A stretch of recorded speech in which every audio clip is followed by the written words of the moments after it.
တခါတော့ကအမှောင်လူထဲမှာပြင်းညီငွေစွာနေထိုင်နေကြတယ်ဝါယာကျိုးလေးနဲ့မိသည့်အိမ်လေးကိုရှိခဲ့တယ်မိသည့်လေးကသူ့ကိုယ်သူလင်းထိန်ခြင်းပဲစွန့်ရင်မရှိလို့မလင်းနိုင်ခဲ့ရှာဘူးကွယ်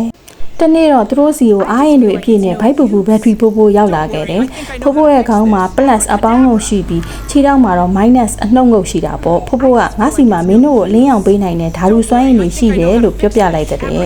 ဝါယာကျိုးလေးကဝမ်းသာအားရနဲ့ဘက်ထရီဖိုးရဲ့အနှုတ်ငုံမှာတစ်ဖက်ချိတ်မိသီးလေးရဲ့အောက်ခြေကိုပတ်ပြီးကြံတဲ့အစာကိုအပေါင်းငုံမှာသွားပြီးလက်ချင်းအသေးချာချိတ်ဆက်လိုက်တယ်လမ်းကြောင်းတစ်ခုလိုစောင်းဝိုင်းပုံစံဆက်သွယ်သွားတယ်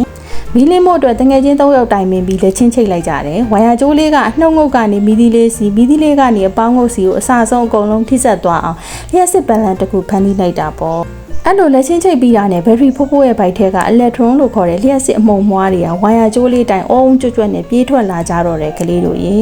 အီလက်ထရွန်လေးတွေဟာမိသီးတဲကတင်းငယ်တဲ့နန်းကျိုးမြင်လေးတွေကိုရောက်တဲ့အခါကြက်ကြက်ညံ့ညံ့နဲ့တိုးဝေရုံးကန်ကြရတယ်။အဲ့ဒီလိုတိုးဝေရာကနေအပူစွမ်းရည်တွေထွက်လာပြီးအံ့ဩစရာကောင်းတဲ့အလင်းရောင်ဖြစ်ပြောင်းလဲသွားပါတော့တယ်။ဝါအခန်းတစ်ခုလုံးလင်းထိန်သွားပါပြီ။အားလုံးစုံစုံလင်းလင်းနဲ့လမ်းကြောင်းတစ်ခုထဲမှာလက်တွဲထားမှသာလျှက်စစ်စီးပြီးမီးလင်းနိုင်တာပါ။ခုတော့ဘက်ထရီဖိုးကြောင့်မိသီးလေးဟာပျော်ရွှင်စွာနဲ့အမြဲတမ်းတောက်ပနိုင်ခဲ့ပါတော့တယ်ကွယ်။ဒီပုံကတော့မီးလုံးတစ်လုံးဘယ်လိုမီးလင်းလဲဆိုတာကိုပြထားတာပါ။ခလုတ်ကိုဖွင့်လိုက်တဲ့အခါဘက်ထရီရလာတဲ့လျှက်စီးချောင်းဟာမီးကြိုးတွေကတဆင့်မီးလုံးထဲကိုစီးဝင်သွားပါတယ်။မီးလုံးထဲမှာရှိတဲ့နန်းကျိုးမြင်လေးဟာလျှက်စီးချောင်းကြောင့်ပူရှိန်တက်လာပြီးတော့လင်းထိန်လာတာပဲဖြစ်ပါတယ်။ကဲတတမီမီတို့ရေဒီနေ့ဖို့ပုံမြင်လေးကတော့ဒီလောက်ပါပဲ။နောက်ပုံမြင်လေးတွေမှာပြန်တွေ့ကြမယ်နော်။ Bye bye